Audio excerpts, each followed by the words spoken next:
जगत भर की रोशनी के लिए करोड़ों की जिंदगी के लिए सूरज रे जलते रहना, सूरज रे जलते रहना। जगत भर की रोशनी के लिए करोड़ों की जिंदगी के लिए सूरज रे जलते रहना, सूरज रे जलते रहना।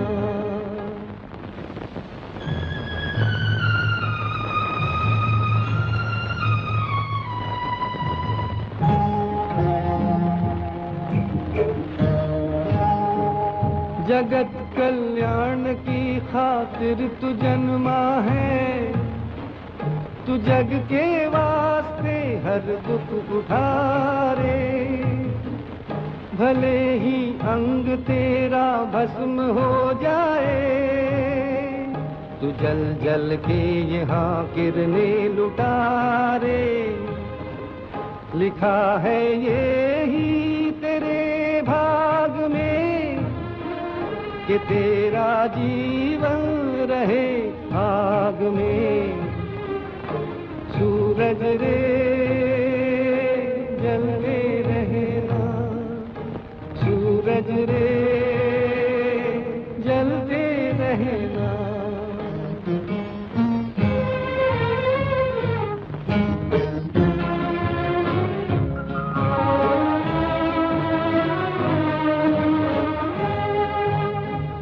ये संकट तू खुशी के साथ सह लेना, सदा हंसते हुए तपना यगन में। किसी आदर्श की रक्षा के हित प्रभु ने तुझे भेजा है ज्वाला के भवन में।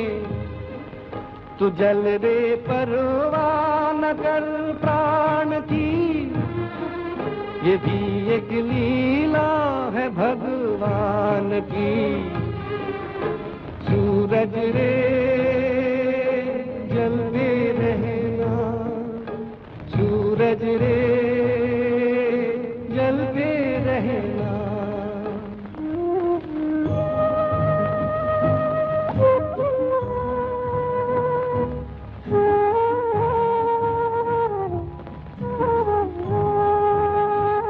करोड़ों लोग पृथ्वी के भटकते हैं, करोड़ों आंगनों में है अंधेरा। अरे जब तक न हो घर घर में उजियाला, समझ ले है अधूरा काम तेरा। जगत उद्धार में अभी देर है, अभी तो दुनिया में अंधेर है। सूरज रे जलते रहना, सूरज रे जलते रहना। जगत भर की रोशनी के लिए करोड़ों की जिंदगी के लिए सूरज रे जलते रहना, सूरज रे जलते रहना।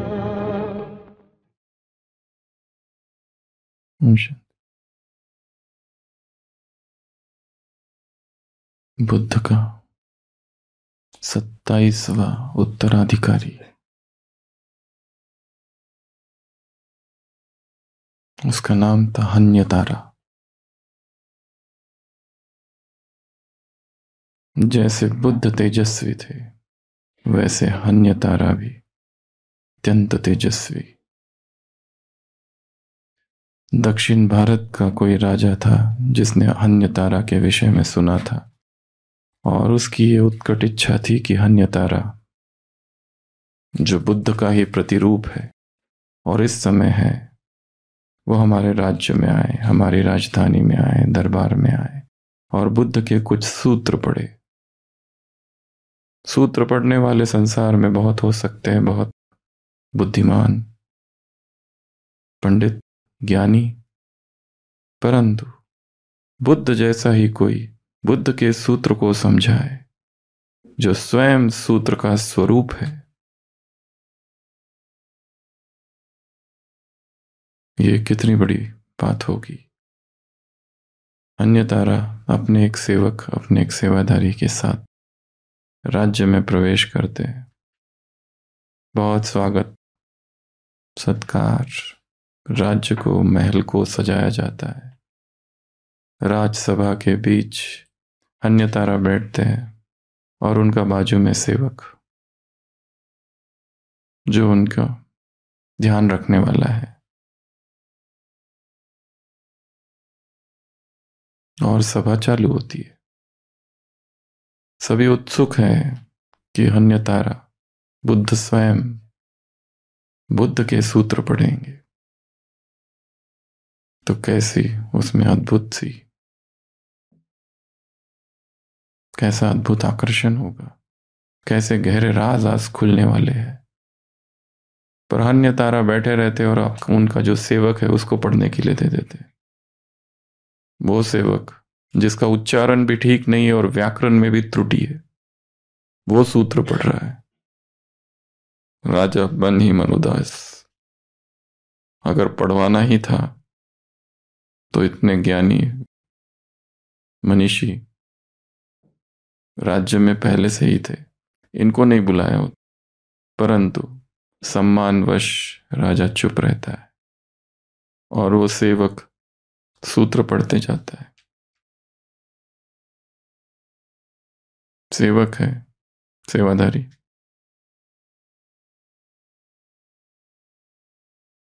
उनके छोटे मोटे काम करने वाला। सूत्र पूरे हो जाए, राजा अन्यतारा के सामने जाता है और कहता है, मैं समझ नहीं पाया हूं ये क्या है, परंतु जानने की इच्छा है कि आपने स्वयं सूत्र नहीं पढ़े। अन्यतारा कहता है, क्या मैंने नहीं पढ़े? मैंने तो पढ़े। राजा कहता है, मेरी उलझन और ज्यादा बढ़ रही है। कृपया करुणा के सागर अनुकंपा करे। कैसे आपने पढ़े? आपने तो पढ़े ही नहीं। अन्यतारा कहता है, पढ़ ही तो रहा था। सूत्र केवल मुख से ही थोड़ी पढ़े जाते, मैं श्वास से पढ़ रहा था। श्वास भीतर, श्वास बाहर, श्वास भीतर, श्वास बाहर। संपूर्ण जागरण स्थिति में मैं बैठा था, बैठा हूं, और ये सजगता। सूत्र पढ़ना ही तो है। यह भी तो एक पाठ ही है। क्या बोलना ही सूत्र पढ़ना है? समग्र जागरण क्या विधि नहीं है सूत्र पढ़ने की? और राजा देखता है कि वास्तव में अन्यतारा अभी भी वहां बैठा है और अभी भी श्वास ले रहा है, परंतु इसकी श्वास में एक लय है, एक अद्भुत सा समन्वय है, सुगंध है। राजा कहता है, मैं चूक गया, गलती हो गई। जब सूत्र पढ़े जा रहे तो मन में केवल एक ही था कि ये व्यक्ति क्यों पढ़ रहा है, इसे तो कुछ आता नहीं है, इसने पढ़ना ही नहीं चाहिए था। जिसके लिए बुलाया था वो, जिसको बुलाया था वो नहीं पढ़ रहे, और मैं ये देखना ही भूल गया कि मौन भी एक व्याख्यान है।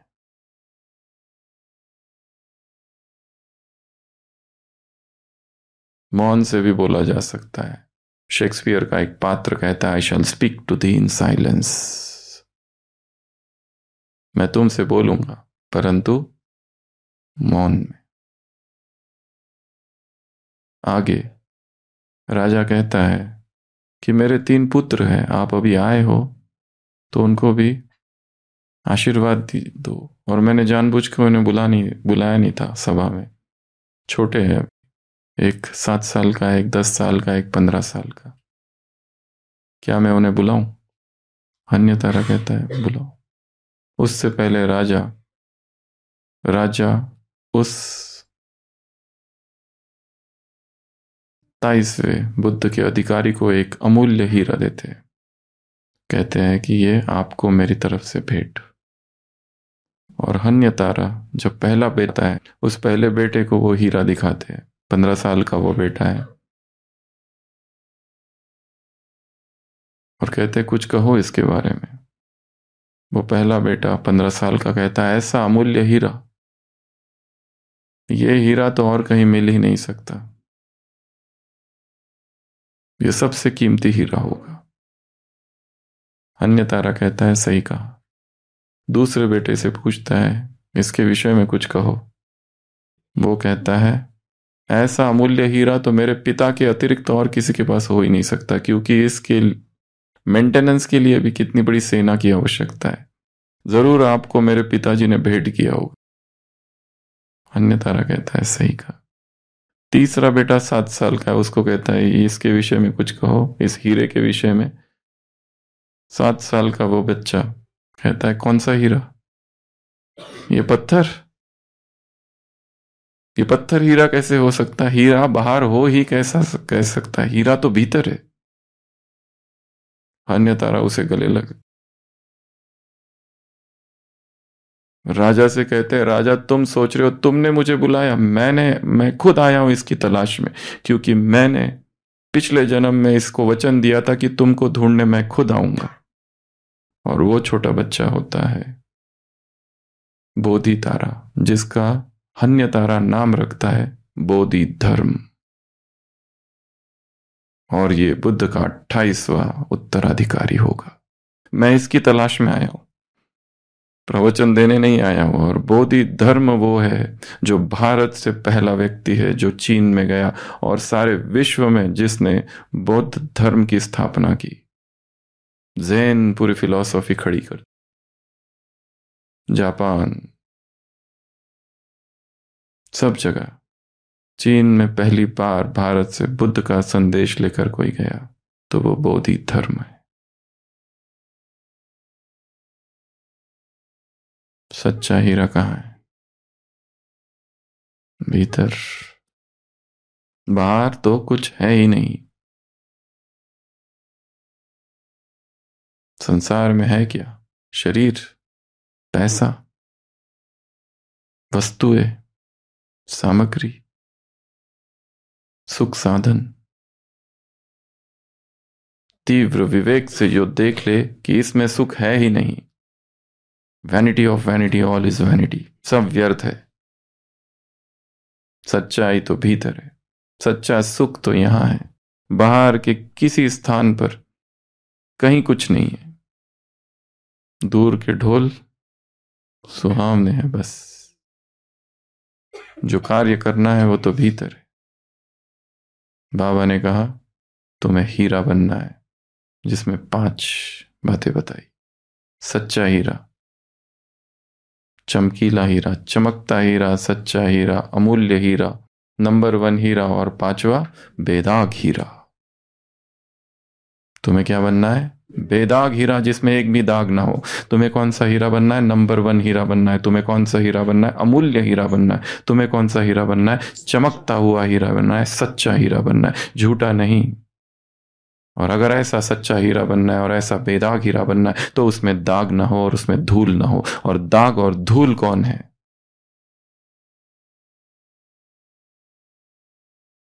थिंकिंग अबाउट अदर्स, दूसरों के विषय में सोचते रहना, दूसरों को देखना, पर दर्शन, पर श्रवण, पर स्पर्श, पर चिंतन। ये लंबी लिस्ट है इधर 30 की। परमत, परसंग, परदोष, पढ़ते जाओ।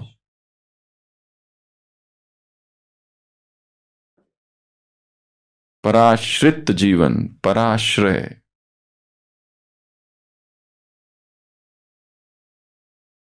आश्रित मानसिकता, दूसरों के मेंटल स्लेव, इमोशनल स्लेवरी, भावनात्मक बंधन उत्पन्न हो गया आत्माओं के साथ और हम उनके दास बन गए। गुलाम वंश यहीं से चालू हुआ। पराश्रित, पैरासिटिक एग्जिस्टेंस। ये यात्रा तो अकेले की है, स्वतंत्र यात्रा है। इसमें दूसरे का क्या काम? साथ साथ ज्ञान करेंगे, योग करेंगे, चिंतन करेंगे, मनन करेंगे। कहाँ हो तुम? Where are you? जल्दी आओ। मैसेज, साथ में बैठ के योग करेंगे, जगह तुम्हारे लिए रिजर्व रखिए। जल्दी आओ। कभी कभी तो मधुबन में आते हैं, तुम उस सेंटर से, हम इस सेंटर से, साथ में बैठ के योग करेंगे, बाबा को याद करेंगे। पवित्र योग, पवित्र रिश्ता संबंध, पवित्र प्यार। साथ साथ भोजन करेंगे, साथ साथ मुरली सुनेंगे। अमृत वेला कहाँ हो? जल्दी आओ, सीट रखिए।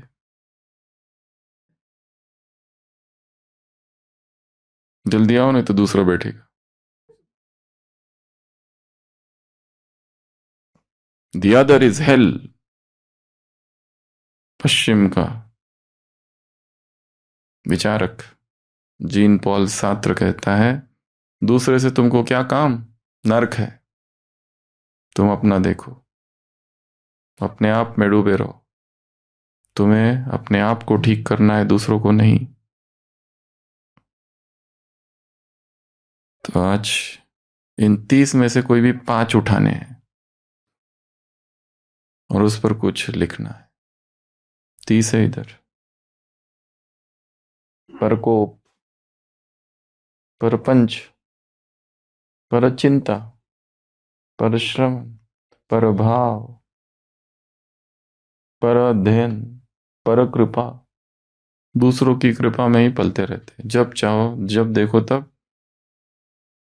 फ्लैटरिंग बिजनेस, बटर फैक्ट्री, खुशामद, खुश करने में लगे हुए अपने सीनियर्स को, ताकि उनकी कोई कृपा हो जाए, विशेष कृपा, कोई पद मिल जाए, कोई इंक्रीमेंट हो जाए सैलरी में, प्रमोशन हो जाए, कोई इंडिपेंडेंट इंचार्ज का पोस्ट दे दे, कुछ तो करे। कोई गिफ्ट, उनको गिफ्ट देते रहो, कुछ तो करते रहो, महिमा ही करते रहो। राजा अपने दरबार में भाट रखते थे द्वापर से। उनका काम क्या था? यही, कुछ भी कहे राजा, उसको हाँ में हाँ मिलाना। Yes boss mentality.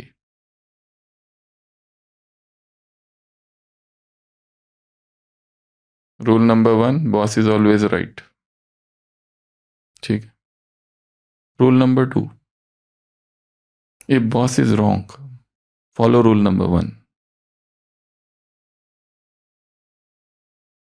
यदि आपको लगता है बॉस गलत है, तो रूल नंबर 1 को फॉलो करना है, बस, ज्यादा कुछ नहीं करना है। रूल नंबर 1 क्या है? Boss is always right. हाँ,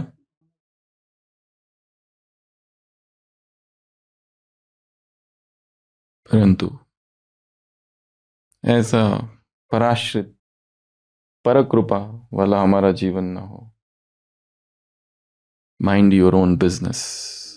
इंग्लिश में कहावत है, अपने काम से काम रखो। कई बार स्टोरी भी यहां सुनाई है जीसस क्राइस्ट की। वो पीटर पूछता है, ये जो पीछे जॉन है, इसके बारे में तुम्हारा क्या विचार है? पहले अपने बारे में पूछता है, Lord do you love me? क्या तुम्हारा मुझसे प्यार है? जीसस कहता है यस। फिर पूछता है, Lord do you love me? Yes I do love you. Lord do you love me? Yes I do love you. What about the John? वो जो जॉन पीछे जो आ रहा है ना, उसके विषय में तुम्हारा क्या विचार है?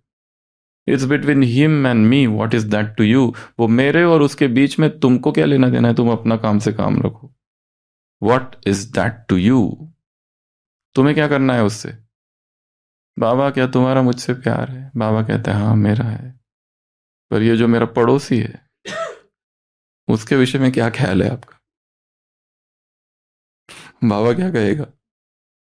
That is none of your business. वो उसके और मेरे बीच का संबंध है, मामला मेरा और उसका है, तुम बीच में टांग मत अड़ाओ। तुमको क्या करना है, मैं उसका क्या करता हूं? तुम अपने काम से काम रखो, that's it. What is that to you? Mind your own business, the other is hello.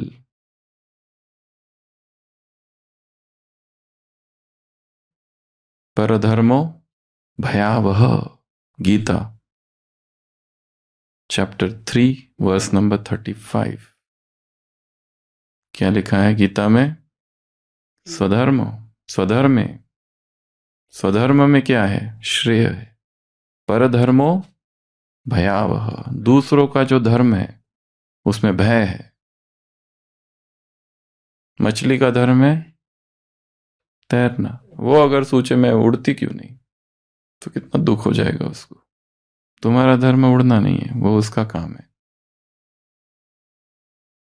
चोर आया, कुत्ता सोया हुआ है, गधे ने देखा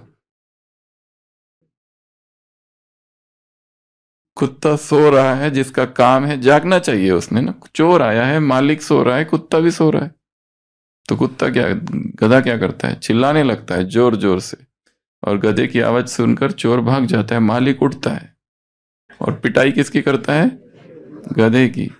जेने काम तेने करे, बीजो करे तो डंडा। तुम्हारा जो काम है ना, बस वही करना है। दूसरों के डिपार्टमेंट में नोक झोंक, ताक झाक नहीं करनी है। इसके डिपार्टमेंट में वो भाई था, वो कहाँ है? वो बहन थी, दिखती नहीं है आजकल। ये बहन मधुबन में क्या कर रही है? ये तो सेंटर की बहन है, 3 हफ्ते से ज्यादा हो गए, यहां क्या कर रही है? Let us create an inquiry committee. अपने गुप्तचरों को सक्रिय करो, क्या कर रहे हैं? और मीटिंग शाम को 5 बजे।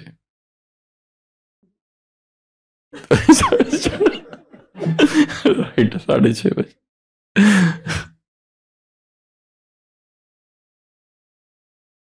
टोली व्यर्थ। बाबा ने कहा पर चिंतन में व्यर्थ चिंतन भी समाया हुआ है। इसीलिए वजह से तो रामायण बना। रामायण क्या है? गीता क्या है? स्वचिंतन। गीता क्या है? स्वदर्शन चक्रधारी। गीता क्या है? नष्ट स्मृति स्वरूप नष्टो मोहा। और रामायण क्या है? परदर्शन, परचिंतन, शूर्पणखा, मंथरा, कैकई, ये सब क्या है? रामायण की पूरी स्टोरी क्या है? कहां से आग लगी, क्या क्या कहानी सुनाई शूर्पणखा ने जाकर, वहीं से तो चालू हुआ सारा खेल। पूरी रामायण की कहानी किसकी कहानी है? परचिंतन की, परदर्शन की। धोबी, मंथरा, कैकई, शूर्पणखा, रावण और धोबी, ये पांचों की कहानी किसकी कहानी है? परचिंतन और परदर्शन की कहानी है। सीता जो इधर थी, क्रॉस कर दी और कहां चली गई? शोक वाटिका। अशोक वाटिका से शोक वाटिका, फर्स्ट स्टेज से सेकंड स्टेज। याद में थी और फरियाद में चली गई। तो आज हमारी सभा में एक फरियाद हुसैन है और एक है याद हुसैन। दृश्य है मधुवन का शांत बगीचा। याद हुसैन जो है वो वृक्ष के नीचे शांति में बैठा हुआ है, उसकी आंखें बंद है, चेहरा आनंदित है। और फरियाद हुसैन जो है तेजी से आता है, चेहरे पर असंतोष और बेचैनी है। तो यह है आज का नाटक। स्टार्ट।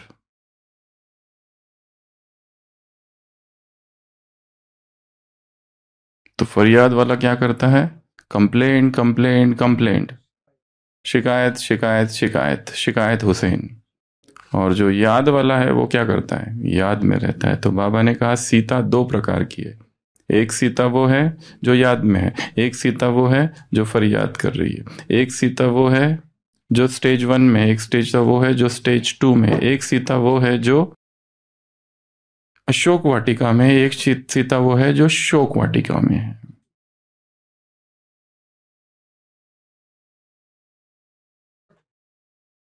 तो मधुबन के शांत बगीचे में याद हुसैन और फरियाद हुसैन, ऐसे दो भाई हैं जो मिल रहे हैं।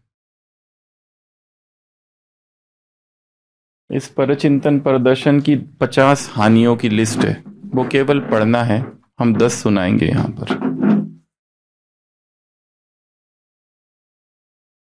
समझ में नहीं आता तुम हमेशा इतनी शांति में कैसे बैठे रहते हो। मैं तो लाइफ में सब कुछ सही करता हूँ, तो भी मेरे जीवन में प्रॉब्लम्स ही प्रॉब्लम्स, समस्याएं ही समस्याएं हैं।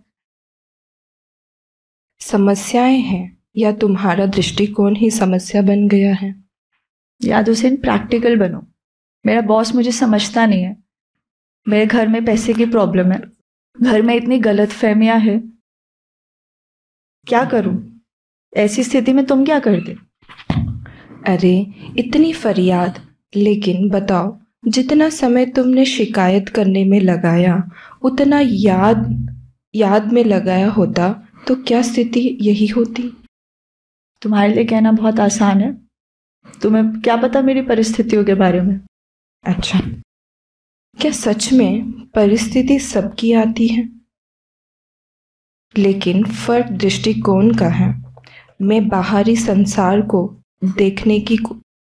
देखने की बजाय स्वयं को देखता हूँ, अपनी शिकायतों को अनुभव करता हूँ और परमात्मा से शक्ति लेता हूँ।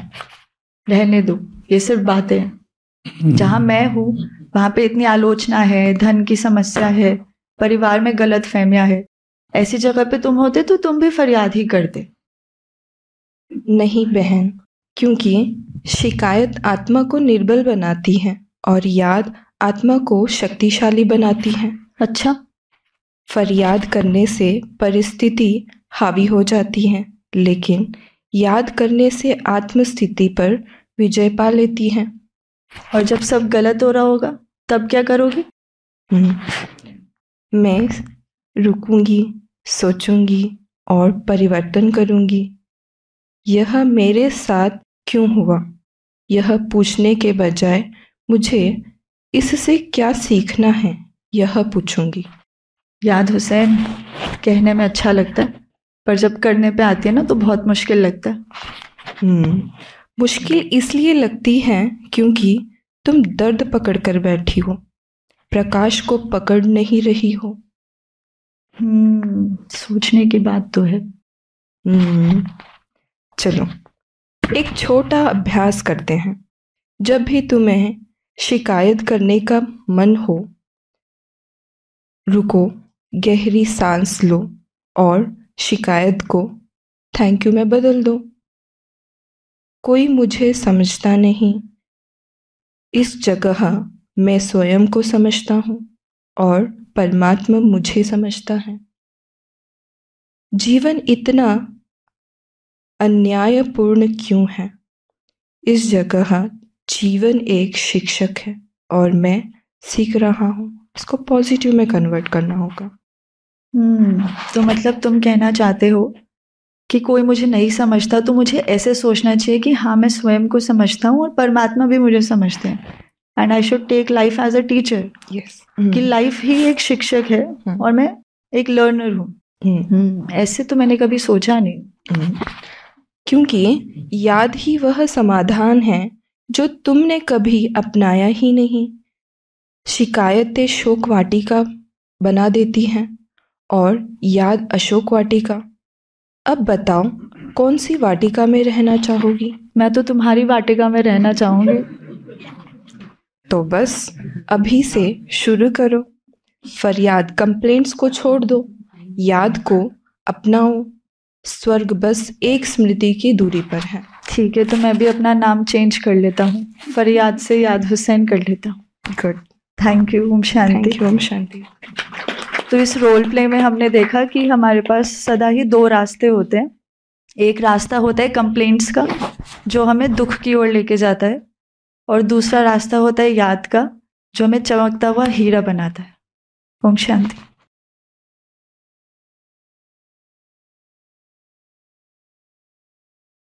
जगत भर की रोशनी के लिए, करोड़ों की जिंदगी के लिए सूरज रे जलते रहना। If you want to shine like the sun, you must first burn like the sun. यदि सूरज की तरह चमकना है तो पहले सूरज की तरह जलना होगा। जगत कल्याण की खातिर तू आया है, तू स्वयं के लिए नहीं आया है। तू जग के वास्ते हर दुख उठा रे, भले ही अंग तेरे भस्म हो जाए, आग लग जाए अंग भस्म हो रहे, तू जल जल के यहां किरणें लुटा रे। विश्व कल्याणकारी बनना है ना, तो ये है कार्य विश्व कल्याण का। ब्रैकेट में लिखा है यही तेरे भाग्य में। तेरे भाग्य में क्या लिखा हुआ है? कि तेरा जीवन रहे सदा आग में। तेरा जीवन निरंतर कष्ट में रहेगा, निरंतर आग में रहेगा। भले ही अंग तेरे भस्म हो जाए, तू जल जल के यहां किरणें लुटा रे। लिखा है यही तेरे भाग्य में कि तेरा जीवन रहे सदा आग में, सूरज रे जलते रहना। यह संकट तू खुशी के साथ सह लेना, सदा हंसते हुए तपना अगन में। किसी आदर्श की रक्षा के हित प्रभु ने तुझे भेजा है ज्वाला के भवन में। यह क्या है? ज्वाला का भवन तुम्हारा डिपार्टमेंट क्या है? ज्वाला का भवन तुम्हारा कमरा क्या है? ज्वाला का भवन मधुबन क्या है? ज्वाला का भवन हॉस्पिटल क्या है? ज्वाला का भवन सेवा केंद्र क्या है? ज्वाला का भवन गीता पाठशाला क्या है? ज्वाला का भवन रिट्रीट क्या है?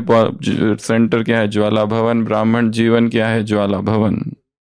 यज्ञ क्या है? ज्वाला भवन। ये ब्राह्मण परिवार क्या है? ज्वाला भवन।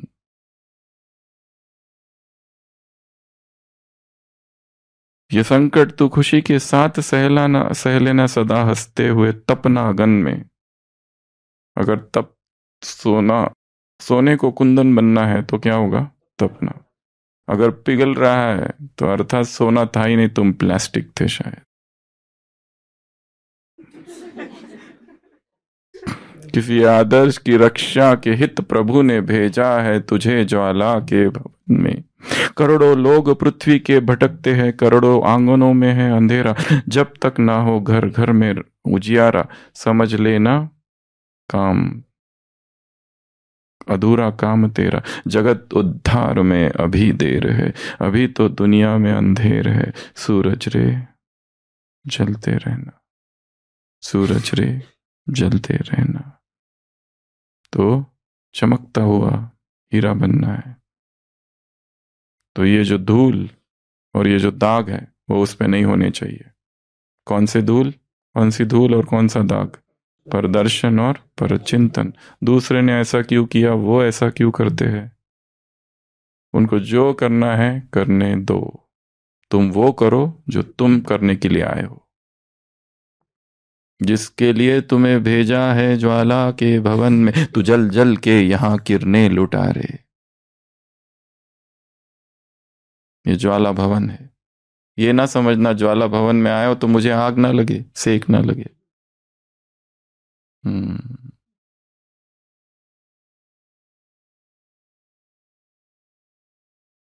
परचिंतन परदर्शन से ये 50 पॉइंट्स है जो आज एकांत में केवल पढ़ना है, करना कुछ नहीं है। इसका केवल पढ़ना है। 10 हम पढ़ के बताएंगे, बाकी ग्रुप में पोस्ट होंगे, वो आप पढ़ना। पहली हानि, भगवान की अवज्ञा का बोझ चढ़ता है।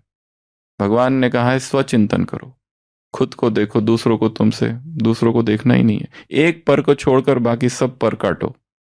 ये जो है ना, ये 30 एक ये परोपकार छोड़कर बाकी भगवान की अवज्ञा का बोझ अपने पर फोकस नहीं रहता। दूसरों के अवगुण व कमियां हमारे अंदर भी आने लगती है फिर धीरे धीरे। दूसरा चोरी करता है, दूसरा चोरी करता है, तो हमारे अंदर भी वो घुसेगा। दूसरा टाइम वेस्ट करते, दूसरे टाइम वेस्ट करते, तो हम भी टाइम वेस्ट करने लगेंगे। दूसरा अमृत वेला नहीं करता, मुरली नहीं सुनते, चिंतन नहीं करते, होमवर्क नहीं करते, तो धीरे धीरे हमारे अंदर वो घुसने लगेगा। स्वयं का और दूसरे का समय नष्ट होता है। साक्षी दृष्टा नहीं रह सकते। प्रभाव, लगाव, झुकाव, टकराव में आते रहेंगे।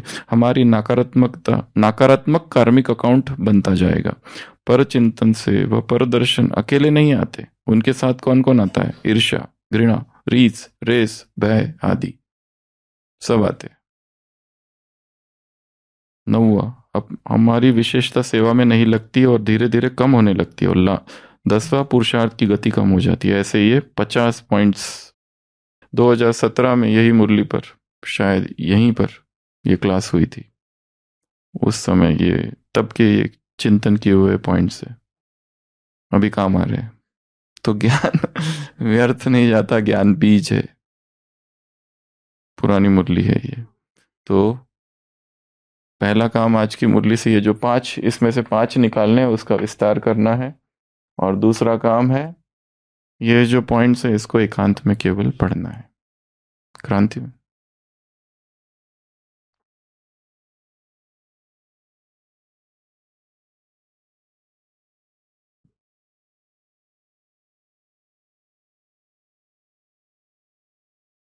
अपने आप को देखना है। हम करते क्या है दिन भर? स्वयं को देखते रहते हैं या दूसरों को? What we speak, comments, judgments, criticism अनायास निकलते रहता है, पर वो कितना हानि पहुंचाता है। वो व्यक्ति उस समय वहां है नहीं, और हम उसके विषय में कुछ कुछ बोल रहे हैं, यहां तक कि उसके चरित्र के विषय में। आत्मा का बहुत तेजी से पतन होता है इससे। इसलिए बाबा ने कहा ये मूल है, खुद की कमजोरी है, ये मूल आधार है। मूल बीज, ये 2 शब्द मुरली में आए, मूल आधार, मूल बीज। ये कमजोरी है, और फिर कमजोरी को ढकने के लिए क्या करते हैं? कहानियां बुनते हैं, और उन कहानियों से परचिंतन, परदर्शन तैयार होता है।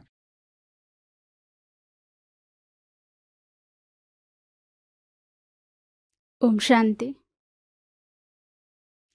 सभी ने क्लास सुनी है, बाबा के महावाक्य सुने, तो सभी के पास एक चिट आएगी,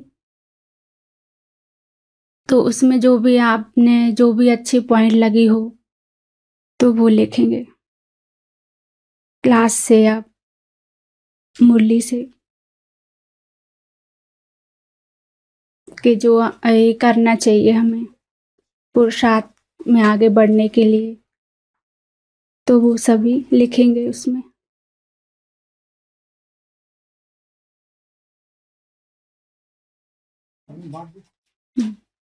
तो इसके बाद सबके पास एक एक बलून आएगा, तो उसमें चिट लिख के मोड़ के बलून के अंदर अंदर डालना है।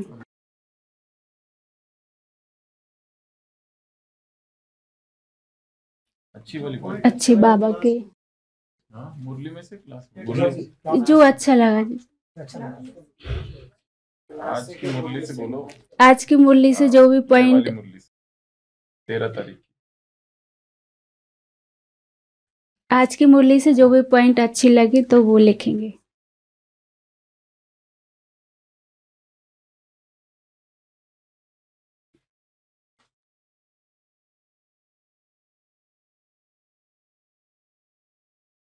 हो गया? बलून तो मिले नहीं है सबको दे दो।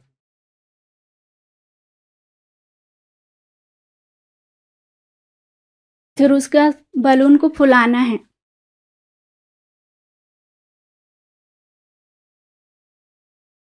हाँ, डालने के बाद फुलाना है, बलून के अंदर डालना है चिटकी।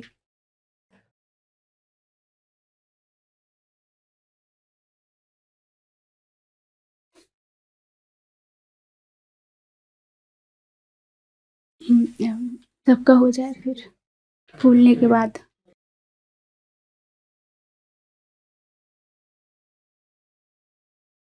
बलून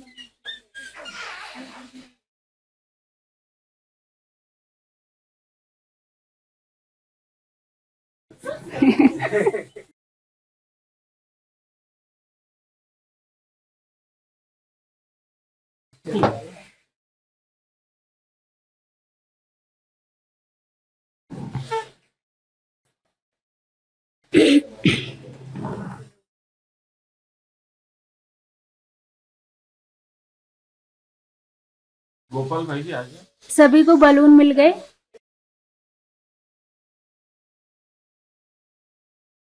कितना बड़ा फुलाना है इसको? हमारा तो इतना बड़ा।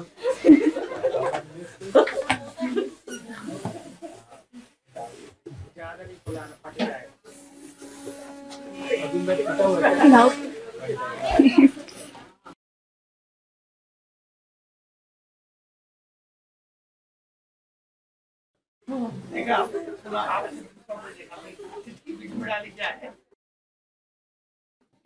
प्रेरणा दी ना उनको।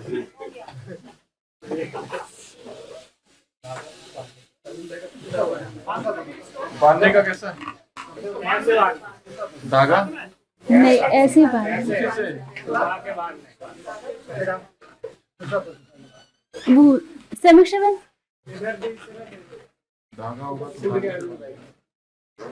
नेक्स्ट स्टेप क्या है? नेक्स्ट स्टेप क्या है? इसको हवा में छोड़ना है और फिर उसके बाद बताएंगे। बाद में बता। छोटा बनाएंगे तो बांधने में हाँ बड़ा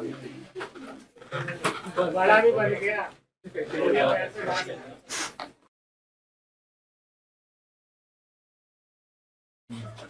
आगे हो गया, सभी के फूल गए।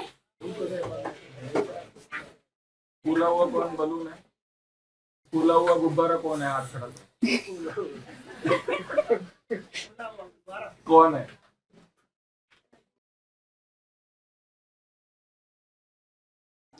गुब्बारे की बात नहीं कर रहे। हाँ हो गया।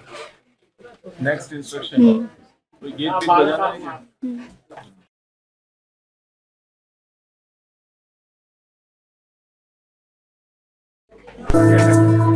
सभी को इसको अब हवा में छोड़ना है। ख्वाबों के रंगों की, खुशियों की, सपनों की, अपनों की। ये नहीं देना है। नहीं, नीचे नहीं गिरने देना। जादू के लम्हों की, मेरे दिल के सभी कलरों की। मेरे दिल की ये बगिया है, जो इस गुलशन की गलिया है, यहाँ हर फूल फूल फूल फूल ब्यूटीफुल। जैसे ही गाना स्टॉप होगा सबके पास एक एक पकड़ लीजिए। ये दुनिया है, यहाँ हर पल पल पल ब्यूटीफुल। नीचे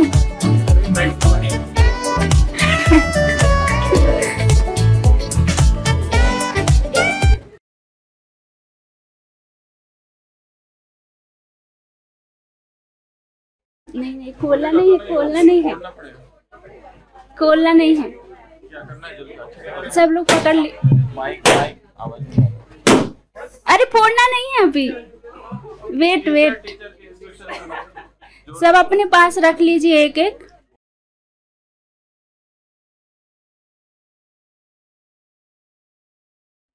अरविंद भाई जी घंटी बजाएंगे, उसके बाद सबको एक साथ ही फोड़ना है। नहीं तो ये निकालना है ना, चिटकी निकालनी है, यही तो मेन है। गेट लगा दीजिए तो आवाज नहीं जाएगी। इतना आवाज नहीं आएगा। आवाज आती है।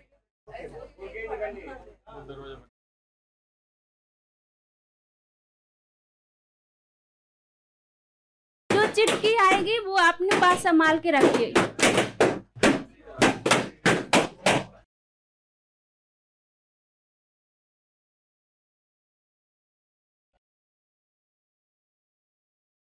तो जो जिसको जो चिटकी मिली है तो आज उसी का अभ्यास करना है। और यही समझिए कि बाबा ने मुझे बोला है कि मुझे ये करना ही है।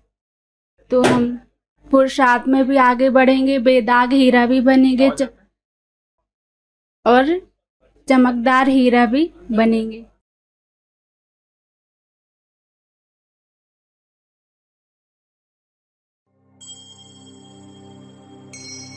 Oh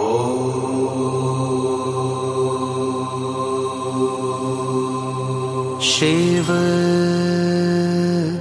प्राणों में हो, शिव श्वास श्वास में बसे। हृदय मंदिर में शिव ओंकार निराकार विद्महे।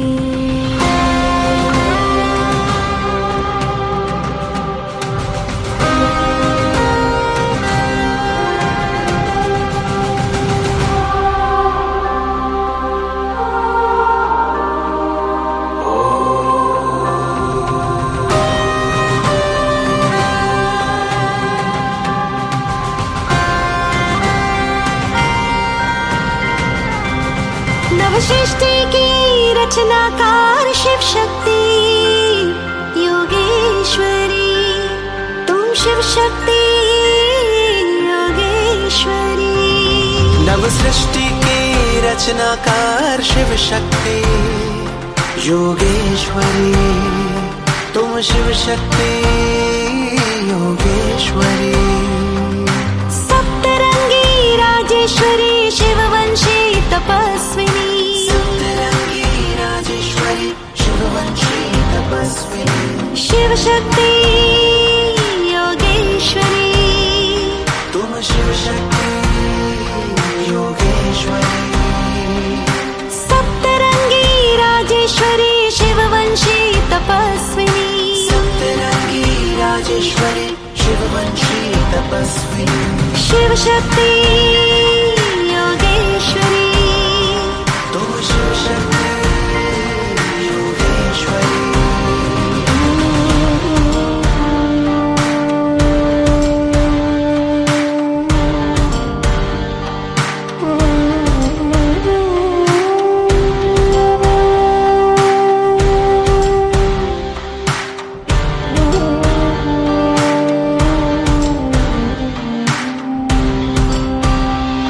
हे आत्मा तुम प्रचंड महाशक्ति, हे आत्मा तुम प्रचंड महाशक्ति। ताजधारी तिलकधारी निर्विकारी क्रांतिकारी, ताजधारी तिलकधारी क्रांतिकारी विश्व कल्याणी। हे आत्मा तुम प्रचंड महाशक्ति, हे आत्मा तुम प्रचंड महाशक्ति, हे आत्मा तुम प्रचंड महाशक्ति, हे आत्मा तुम प्रचंड महाशक्ति। शिव शक्ति योगेश्वरी, तुम शिव शक्ति योगेश्वरी। आधार तुम अवतार तुम झंकार तुम अंगार तुम, आधार तुम अवतार तुम झंकार तुम अंगार तुम। हो योगी तुम महायोगी तुम, हो आंधी में खामोशी तुम। शिव शक्ति योगेश्वरी, शिव शक्ति योगेश्वरी।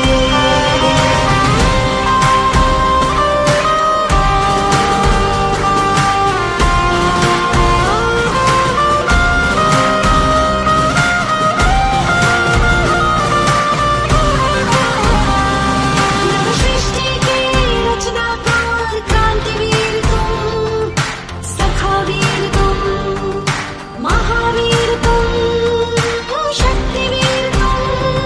नवसृष्टि के रचनाकार क्रांतिवीर तुम, सखावीर तुम, महावीर तुम, शक्तिवीर तुम।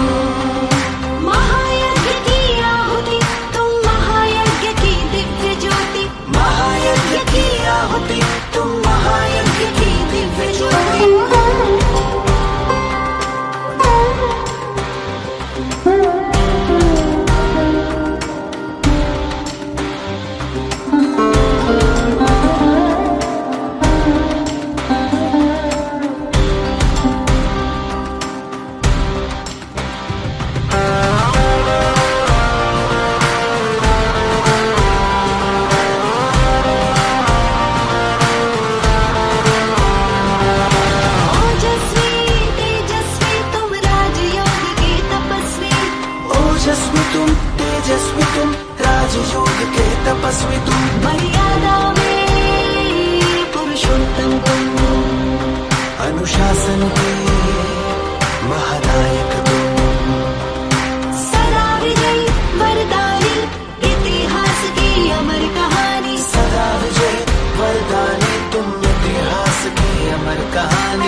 तपस्वी तुम। सप्तरंगी राजेश्वरी शिववंशी तपस्विनी। सप्तरंगी राजेश्वरी शिववंशी तपस्विनी। शिव शक्ति योगेश्वरी। तुम शिव शक्ति योगेश्वरी। शिव शक्ति योगेश्वरी।